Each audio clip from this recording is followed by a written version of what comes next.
Yeah, so I have a particular soft spot for this group of athletes because you're long course athletes or long distance athletes. And because I've been in that place a number of times and I'm essentially the case study for Heidi to talk about and for me to share about because so many of the different things that you can do wrong, I've done wrong. And so many of the things that you can do right, I've done right. And a lot of it's come from doing them wrong in the first place, failing, and then turning things around and learning from people like Heidi how to do things in a better way. And when you go to long distance, any weaknesses in your nutrition are revealed. And I learned that, actually we'll start off right now. I think, I apologize if a couple of you have already heard my story, but I'm going to tell it again right now. Kimmy, can you just enable screen sharing for me and Heidi?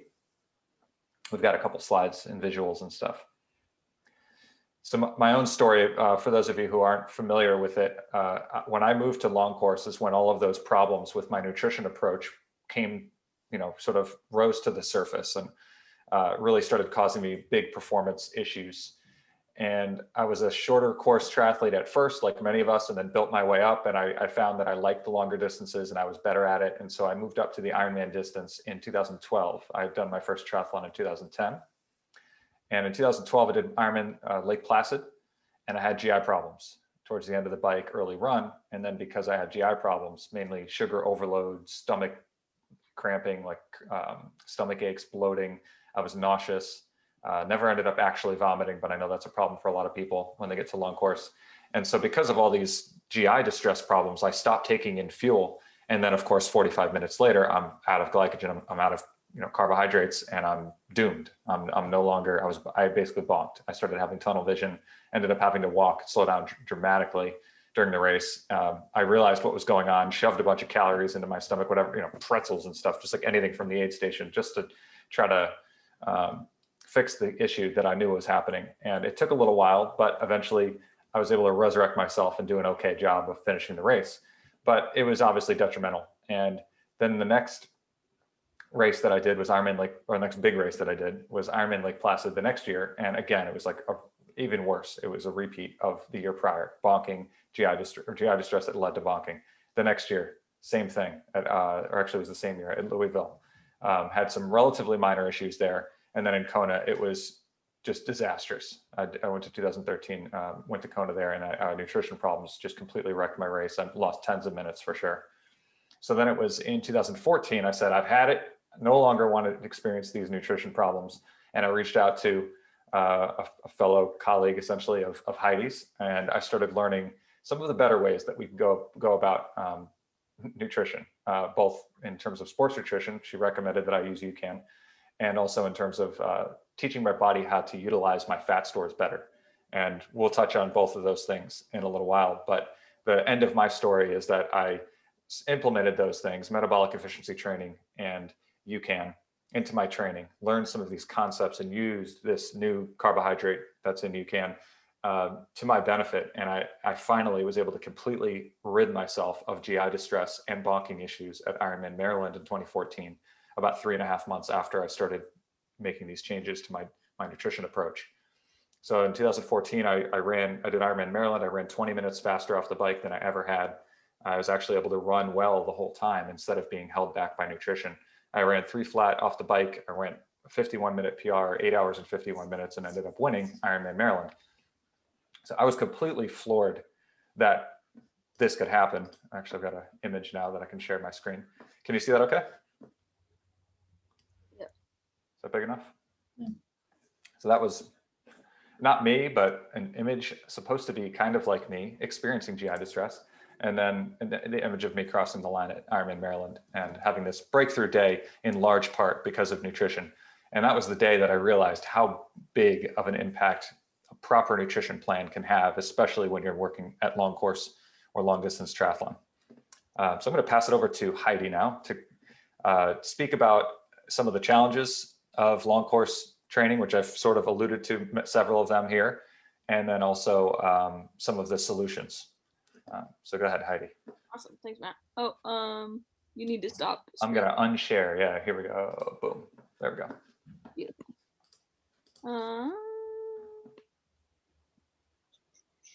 Alrighty. Can everyone see my screen? Yep. Cool.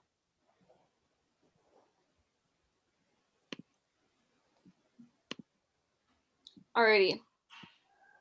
So, like, Matt has alluded to a lot of what I'm going to be talking about. He did a great segue and kind of set the stage for me really, really well. And, oftentimes I will have athletes who come to me and they've dialed in their training, they've hired a coach, they've prioritized recovery, like they've checked all these boxes, but they still feel like there's this missing link. They're still not missing their goals. Maybe it is GI distress, or maybe it's just like they can't figure out what that missing piece of the puzzle is.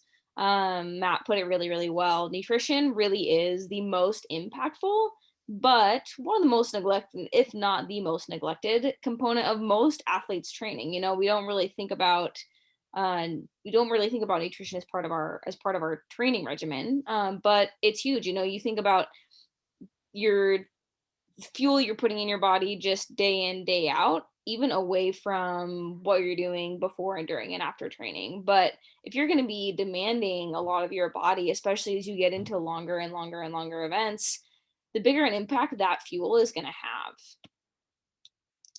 So some of the challenges specifically that athletes will come up against, especially like I said, when you're looking at longer and longer and longer events, anything that involves running specifically, you've got kind of that stomach jostling. And so you have increased energy needs, just straight up. The longer you go, the greater your energy needs are going to be. You have greater risk for GI upset. One, just because of the duration. And when you go longer, you need to take in more fuel. And when you need to take in more fuel, you increase the risk of GI upset. Also, the longer that you're going, the less blood is available to your stomach to digest, and the more that blood is going to your extremities. Digestion is not your body's priority at that point. And so the longer you go, that's also going to increase your risk of GI distress. Anytime you're running, running is really, really hard on digestion because you're moving up and down.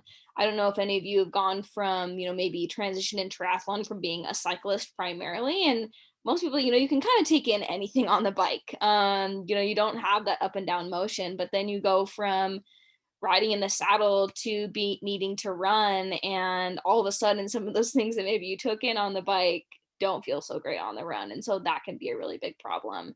In addition to the energy needs, there's an increased risk for relative energy deficiency in sport, which is essentially what we call low energy availability, or a mismatch between not taking in enough energy to adequately fuel just your daily energy needs as well as your fueling needs. And so we see a lot of athletes dip into this low energy availability and develop this energy deficiency, and I'll talk about that in a little bit.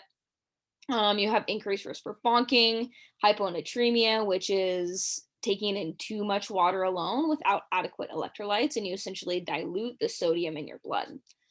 Other challenges include decreased appetite. We know training kind of shuts down appetite. When you pair this with your increased needs, there can be a real problem there. You have decreased time for daily feeding just because of the hours you're putting in training. Decreased hydration status. Keeping on top of your hydration can be challenging. You can have decreased bone density if you're not properly loading the bones. Cycling and swimming are two sports that don't load, and even running doesn't load that well. And so if you're spending a lot of time on the bike or in the pool, you need to be extra diligent about adequate nutrition for your bones, supplementation, and then loading them through strength training. And then decreased microbiome diversity. And essentially what that means is all the bacteria in our gut are really sensitive, and a lot of sports nutrition products are really high in sugar. And we know that high sugar intake can destroy that microbiome diversity, which can be really harmful for our long-term health. And then finally, other kind of training specific challenges, just the timing of your intake, trying to carry fuel, whether that's on the bike and handling it on the bike, if you're on the run, how to carry it on the run. Pre-fueling, what you're doing before and the timing of that, the climate, and what that means to not only your ability to digest different types of fuel, like our body digests carbohydrates and fats better and worse at certain temperatures, at certain altitudes, but also how climate affects what fuel you can use, things that are going to melt or freeze, and how is that going to impact palatability. Fuel palatability is also things like sweet and salty. I don't know if any of you have had this. In my first half Ironman that I did, I was so nauseous at the end because I could not do another fruity or chocolate flavored gel. Like, I was gonna vomit. And that limited my ability to take in fuel because I was just like, it was flavor fatigue is what we call it. And so fuel palatability can be a big problem. And then that bike to run transition, like I talked about, where if you're not intentional about smart fueling on the bike, it can really bite you on the run. So this is this low energy availability and relative energy deficiency that I mentioned earlier. And some of you may have heard of the female athlete triad. That essentially was this term that we used to have when women would be in this kind of low energy state that involved low energy, like poor bone health, and then losing their period. But we've now termed this relative energy deficiency in sport because we know that it affects both men and women, and also affects way more than just like reproductive function and bones. It's our immune system, it's our digestive system, it's our heart, it's our mood and our psychological processes, growth and development, our blood health, our metabolic health, endocrine health. Like it's a full body impact, and this can actually happen really, really quickly. We also used to think it was kind of this, oh, by the end of the day or by the end of the week, as long as I'm, in positive balance, that's what's important. And with triathlon and a lot of endurance sports, they're also kind of weight focused. And this idea of needing to be a certain body type really predisposes endurance athletes to this low energy availability conundrum. And we now know that it's not just end of day or end of week, but it's even those small within day moments where they tracked a lot of individuals and found that even if someone was in positive energy balance at the end of the day, if they suffered really big low energy dips throughout the day, then that could ultimately harm hormonal function, bone health, heart health. And they saw those systems impacted. And so it's so important to be aware of where your energy output is going to be going in your training, and making sure you're going into that training well fueled, you're fueling adequately during training and then afterwards as well, just to make sure you don't dig those holes so deep right after training. These are all really great points. And how I mentioned I'm a case study, I think in my email, I mentioned I'm a case study in 3 different ways. And one of them is with overtraining and underfueling what I was doing. And as a long course athlete, when you're training 10, 15, 20 plus hours, it's hard to eat enough in order to fuel yourself properly and actually give your body all the calories and everything that it needs in order to sustain not only the activity that you're doing, but also everything else, the reproductive systems and all of that. So I've written about my own experiences on the blog and my website, but also for Triathlete Magazine for an article. I've done talks at the Southeast American Conference of Sports Medicine with a couple of researchers in the space of relative energy deficiency in sport.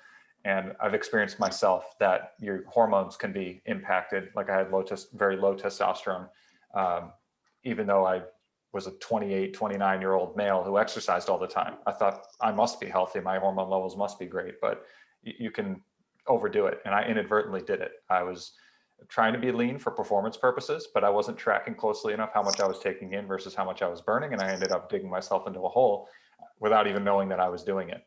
And it took the really low energy feeling, like this crazy fatigue and low libido, and these things that were unexplainable for a 28, 29-year-old male, for me to really wake up and say, well, what's going on here? I need to figure out and get to the bottom of this. And finally figured out that I also had low bone density because of it, which again was like years and years and years, but it took a long time for my bones to kind of erode away to the point where they were. But I've fortunately since been able to restore my hormone levels to normal levels once I figured out what was going on and able to address it naturally, not having to use any like testosterone supplementation or anything, which is anti-doping.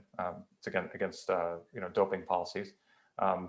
Other reasons too, not for not wanting to use that, but I've been able to get my hormone levels back to normal, and my bone density has been somewhat repaired, although bone density is very difficult to really get back into a full way.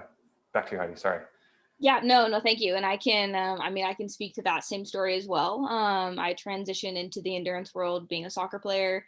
And there's a lot of talk of smaller is faster. And I slipped into that same like underfueling kind of, I guess chasing that ghost for 10 plus years. And same thing. I mean, I lost my period. I ended up with osteopenia, which is like just better than osteoporosis. And had stress fractures, multiple bone breaks. And like even off the back, I'm still trying to repair those bones. And so, and they like our bones are something that they once you damage them, it's really hard to really build them back fully, like Matt said. And so this like energy intake is 100% not something to mess with. I actually posted something today on Instagram about how smaller is not faster, how a fueled body is always going to be better than a underfueled body, and how fueled is faster, how stronger is faster. And so yeah, I think energy availability is probably one of the biggest things that really you don't notice that it's a problem until it's really, really a problem. And so I use the performance plates to really kind of tackle this energy availability type idea. And essentially what it means is understanding what I'm demanding of my body. And so knowing that carbohydrates are your primary fuel source. And so when we look at the difference in training from a hard day to an easy day, what is the difference? Increase in carbohydrate intake. Being intentional about getting, adequate protein every day. You can kind of see that both on the easy day and the moderate day, you've kind of got that 1-to-1 ratio of carbohydrates to protein. You're rounding out your plate with some color. But again, just not fueling, making sure that you're fueling for the work that's required, that you're not having the same thing to eat on an easy day as you are on your long days. Like you have got to fuel the tank. So performance plates are 100% a really easy and applicable way to just make sure that you're getting adequate nutrition in. Also staying on top of your hydration is really important. And knowing that too clear, like if your pee is too clear, that is just as bad as pee that's too dark. And so you really want it to look like pale lemonade. Once it starts to kind of get into that like apple juice, honey kind of color, that's a bit too dark. But if it's completely clear, that's too light. That means that you're drinking too much water alone, and that you need to include some electrolytes in your fluid intake. And keeping in mind that water is actually not the most hydrating beverage that's out there. Milk, non-dairy milk, electrolyte drinks, so UCAN's Hydrate, for example, throwing a little bit of salt in your water is great.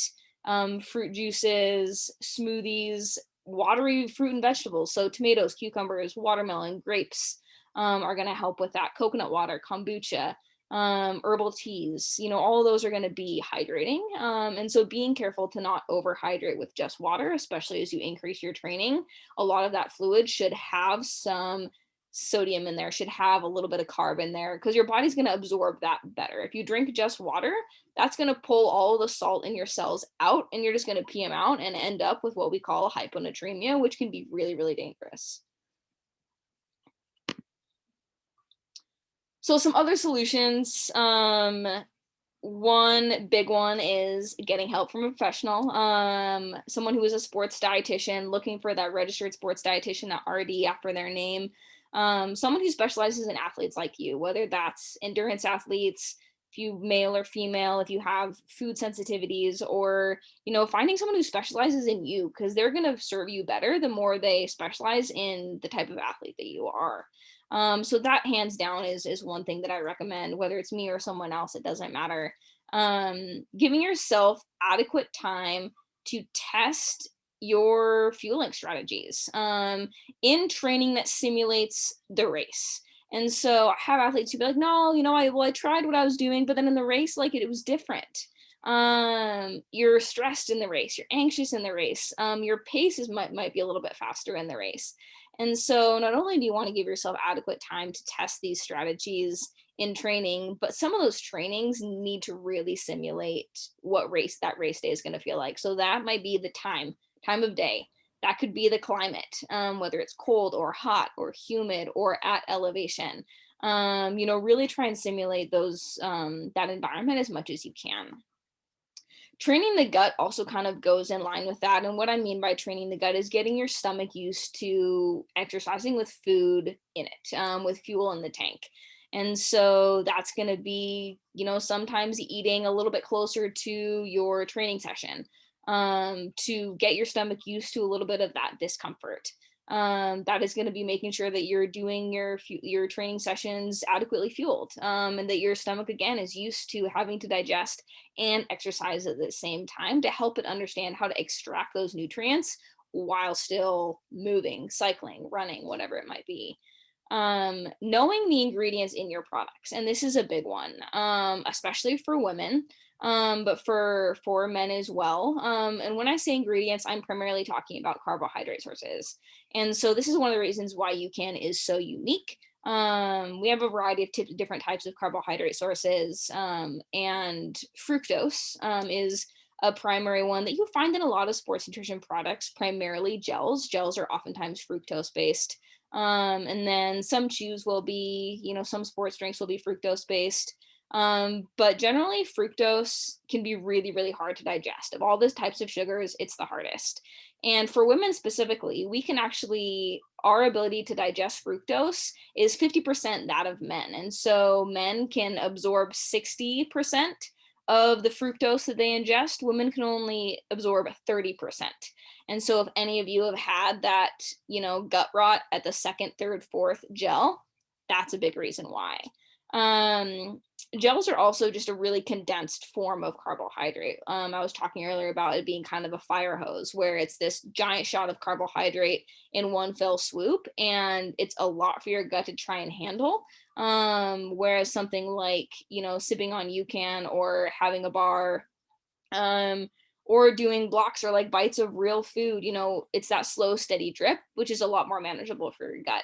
So knowing the ingredients in your products, trying not to rely too heavily on things like maltodextrin and fructose just because of their digestibility. And then also just being aware of things like, does it have fiber? Does it have caffeine? Am I sensitive to caffeine? Do I want to be able to use caffeine? So knowing what you're taking in.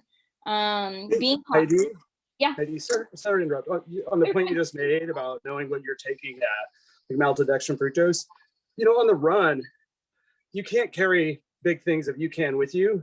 Right. And those little gels are super, like, you can pack a lot in. Like, what do you do on the run when you got a 2 hour, 3 hour, 4 hour run, whatever it is? Yeah. And so it's a couple things.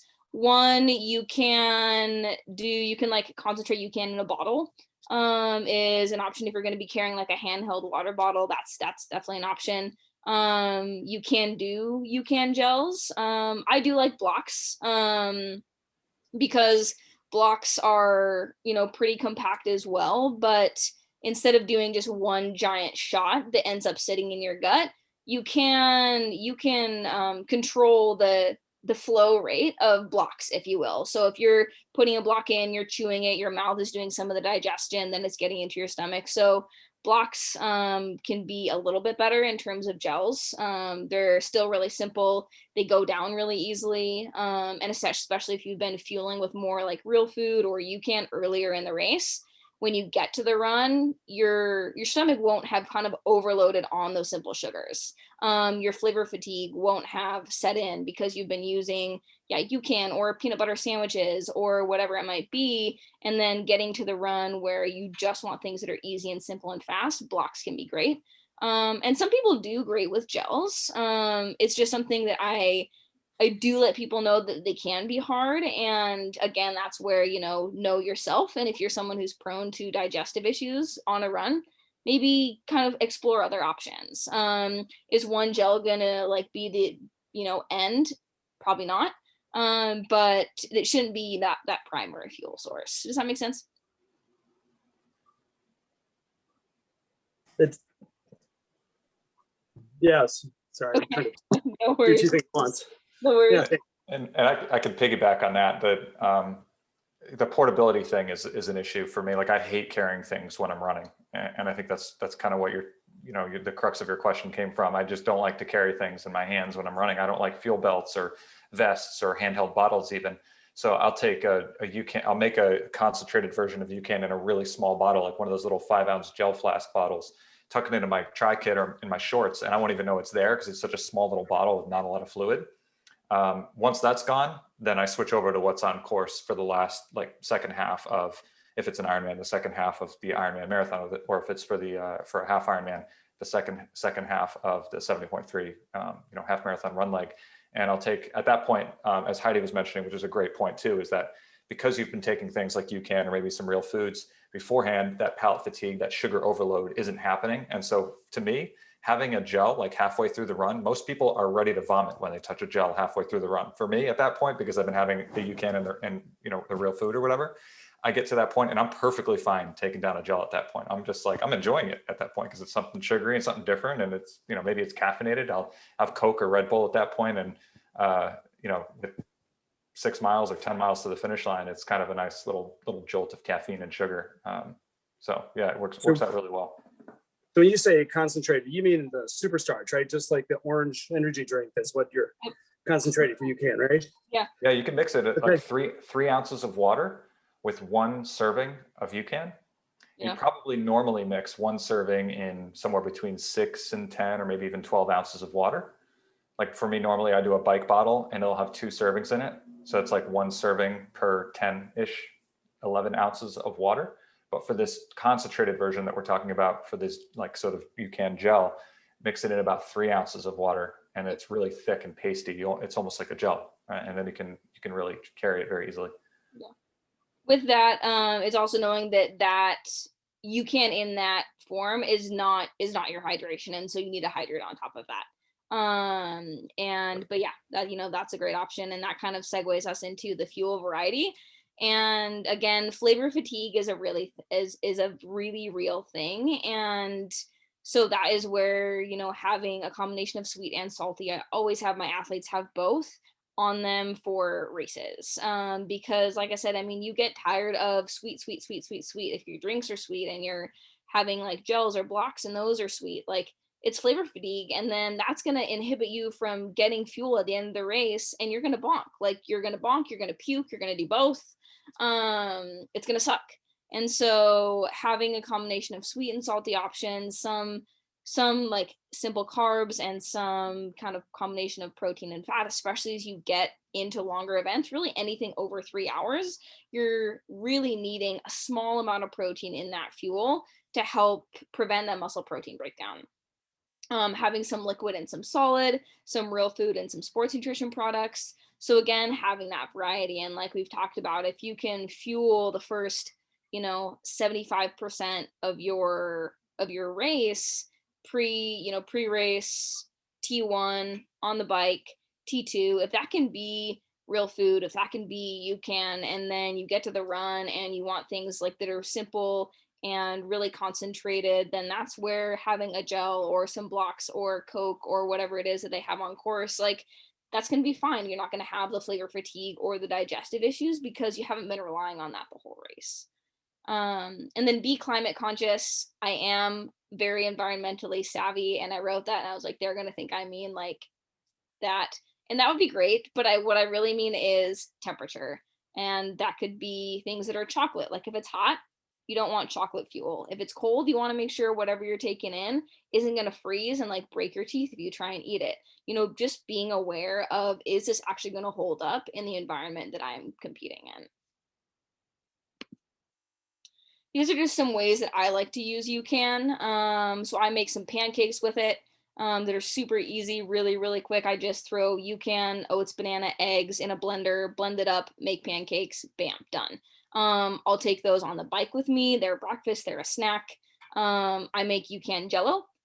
So having gelatin or collagen about 60 minutes before a training session, if you're prone to tendon and ligament injuries, or for women at certain points in our menstrual cycles, we're a bit more prone to tendon, joint, ligament injuries. And so I'll do UCAN Jello, and I'll have that be my pre-training snack about an hour before training.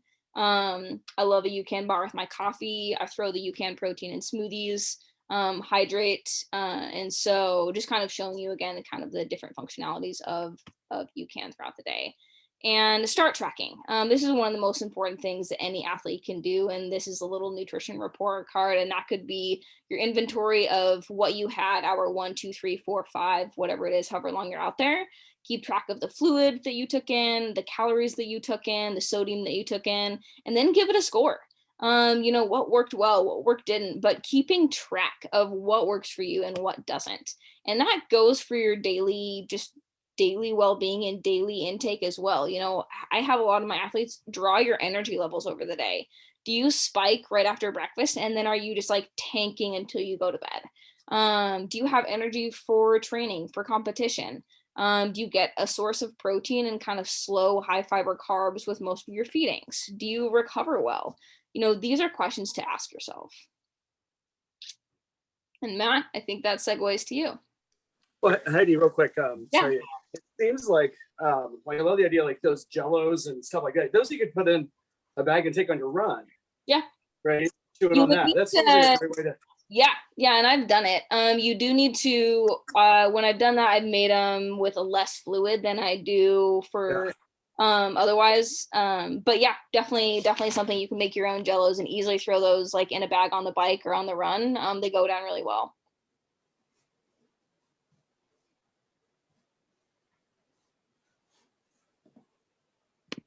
Cool. I'll share one more slide, and then we can open it up to questions, because I think we've been able to cover most of it here. All right, let's see this one.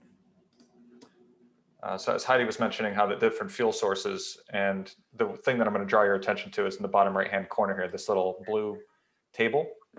And I love the numbers. Like, I like to geek out on this stuff and look at the science and look at the numbers behind it. But the carbohydrate type, so you got simple sugars, which includes fructose that Heidi was speaking to, and glucose as well, which are two of the simple sugars that underlie lots of sports nutrition. And then you have maltodextrin, which has been considered, and I think many people still consider it to be a complex carb because it's complex relative to simple sugars. And you can see that in the molecular weight here in grams per mole. It's 180 for simple sugars. It's somewhere between 500 and 3,000 for maltodextrin. And maltodextrin really is just a chain of glucose molecules. Superstarch has a molecular weight of 600,000 grams per mole. So you can see it's massive. It's a very, very complex molecule. It's a huge string of glucose molecules that breaks down over a long period of time at a steady rate. So when Heidi refers to UCAN or superstarch is a carbohydrate that's in UCAN. When she refers to that as being like a slow drip, that's exactly why, because you have this massive molecule that breaks down at a steady rate. So instead of drinking through a fire hose like you do with the simple sugars, where everything's sort of just released at once and then you have a crash 45 minutes later unless you continually redose, you've got this steady drip over a long period of time. And that directly impacts what's in the right-hand column, which might be complete, gibberish to you if you're not a sciencey person. But in very layman's terms, osmolality refers to how quickly something can clear your stomach. So it's a high osmolality is considered to be a negative thing for athletes who are trying to process these carbohydrates quickly. So something like your simple sugars is a very high osmolality. These molecules get into your stomach, and then it takes many transporters, which is water, to draw it through your stomach and into through the stomach barrier and into your gut. Maltodextrin has a better osmolality, but it's still very high compared to superstarch, which has a near negligible osmolality, or 0 to 1 osmolality. The flavored versions, it's somewhere around 65 or so. So it's still very, very low. The reason why it's higher is because of the other things that are in it, like electrolytes and natural flavoring. So either way, the osmolality is very, very low for superstarch and for the superstarch-based products. And so it clears the stomach very quickly. And that's what I didn't realize at the time when I had that huge breakthrough at Ironman Maryland, why I was not having GI distress. But looking at the numbers later on, I realized why I was not having GI distress, because these things were clearing my stomach so quickly. And it also was because I wasn't taking in as many calories. I didn't have to take in as much because of UCAN, and also tapping into my fat stores more, which is something that we didn't really touch on too much tonight, but we are running out of time. So we want to make sure we have enough time for other questions from people. So I'm going to stop sharing.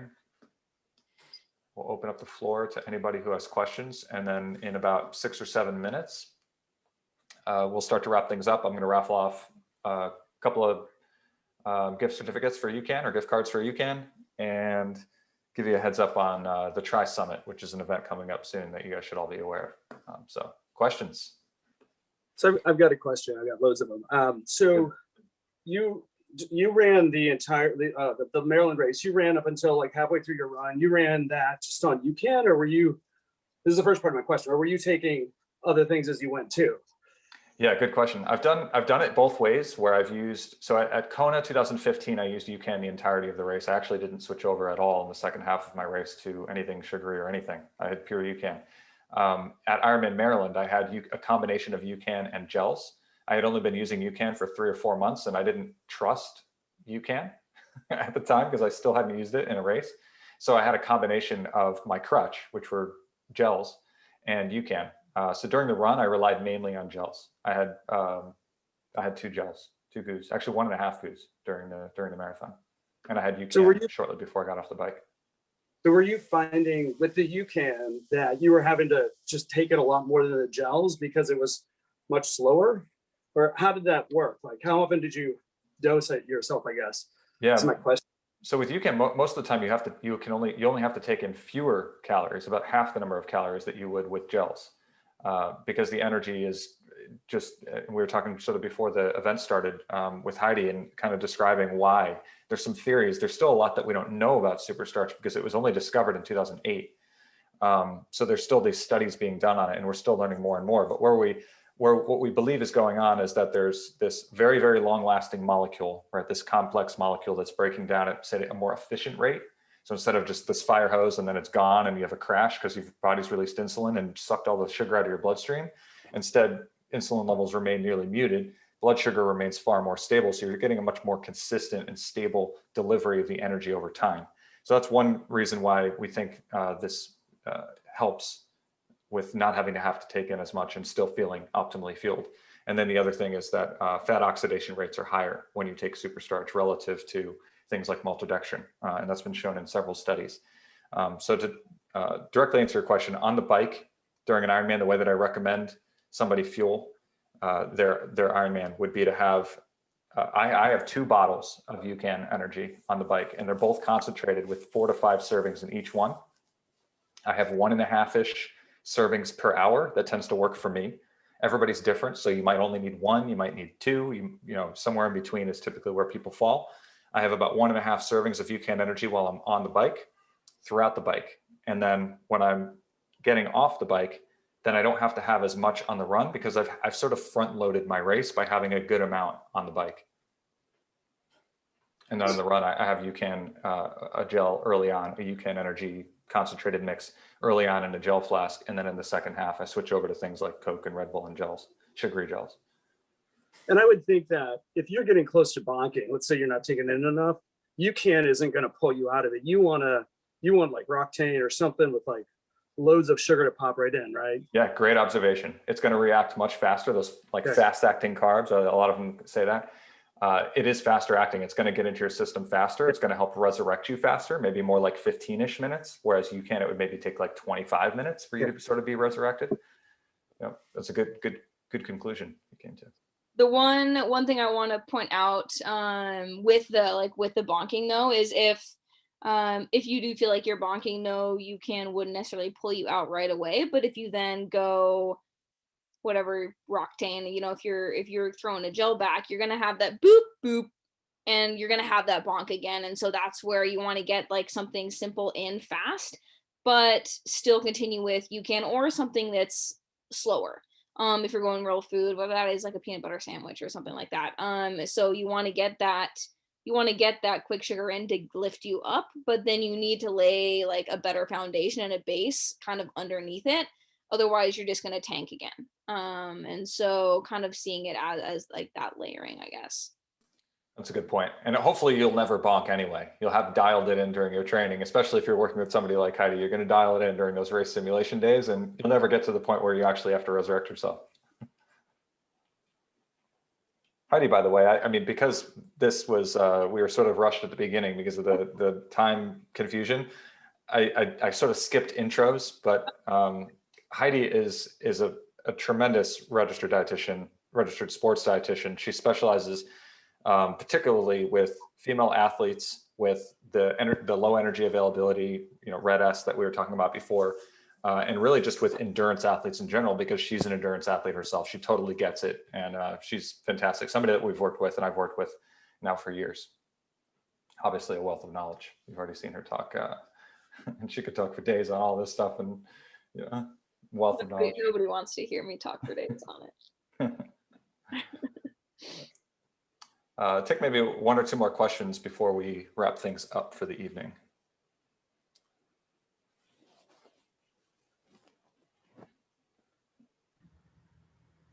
If nobody's got questions, I'll ask another one. So like just in general, so for me, when I ramp up my training, I can't eat enough. I don't have the lean problem you're talking about. Yeah. What, and then all I want to do is just chow on carbs. What do you eat? Kind of, what do you recommend to kind of gravitate to keep you away from the high sugar stuff to kind of keep you steady? I mean, like carbs get this really bad rap, and like there's nothing bad about carbohydrates, like especially like you need them. They're your fuel source, and it's just recognizing like you also need to get adequate protein. And I mean, sometimes it is like, I'll tell my athletes it is like a seafood diet where like if you see food you eat it, that kind of seafood diet, because it's hard to just get enough energy in the tank.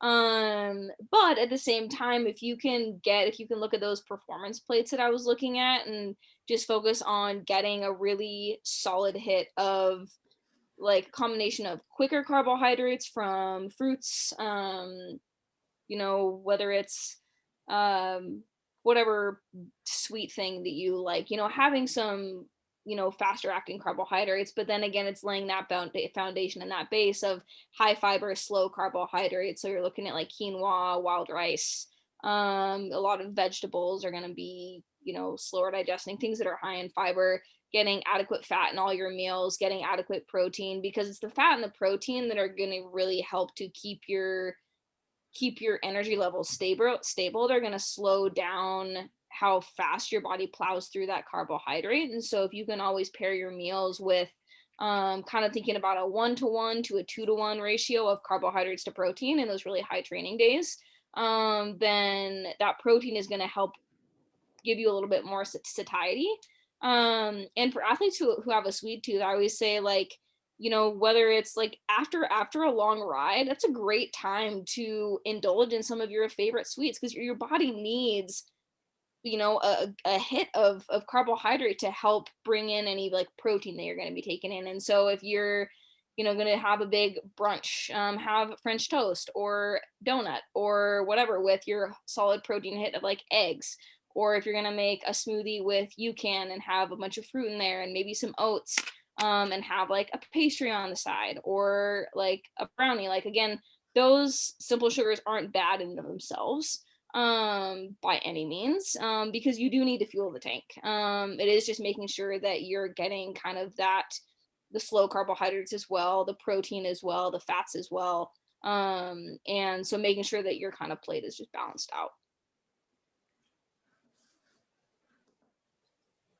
And I find, in terms of like a sweet tooth, I mean, I love snacking on the UCAN bars. I think they're absolutely delicious.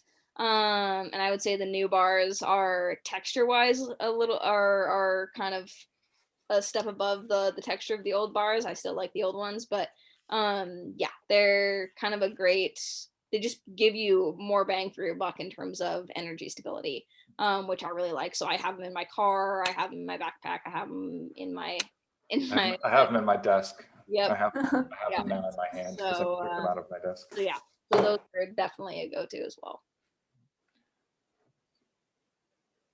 I'm going to pull the raffle winners. Each one is a $30 gift card on UCAN's site. And the two people I pulled are Emma and Neil. Emma is here. Amazing. Thank you. Congratulations. I'll email you to Awesome. get you that prize. Cool. I'm excited to order some Cool. stuff. Maybe I'll order those new bars. They're amazing. Yeah, there's cherry berry almond is amazing. That was the one we just launched late last year. Chocolate almond butter is actually my favorite, and salted peanut butter is also very popular. That's another one that we launched last year. One of my favorites, because I think everything's better with peanut butter. And then here in the chat is the link for anybody who wants to order some UCAN using the Golden Gate Tri Club discount. So you guys have a discount anytime if you use that link. And then the other thing I want to share before we wrap up is the Tri Summit is an event coming up really soon. That's really cool. Has a really stacked lineup, and you can check out the lineup on the site here. A bunch of great topics with some, legends, Olympians, experts in the sport of triathlon. So definitely something. It's free. Somehow it's free, even with all these people on there. So it's amazing. You can check that out there. Oh, good. Heidi just put in her email address so anybody can reach out with questions. And then that's my Instagram handle, if anybody's on Instagram. Email address too. All right. It was awesome talking to you guys. I do have to run. Thank you, Matt. Heidi. And yeah, if anybody has any questions, you know where to find me. Thank you, Heidi. Yeah, thank you guys. Thanks. Thank you, Heidi.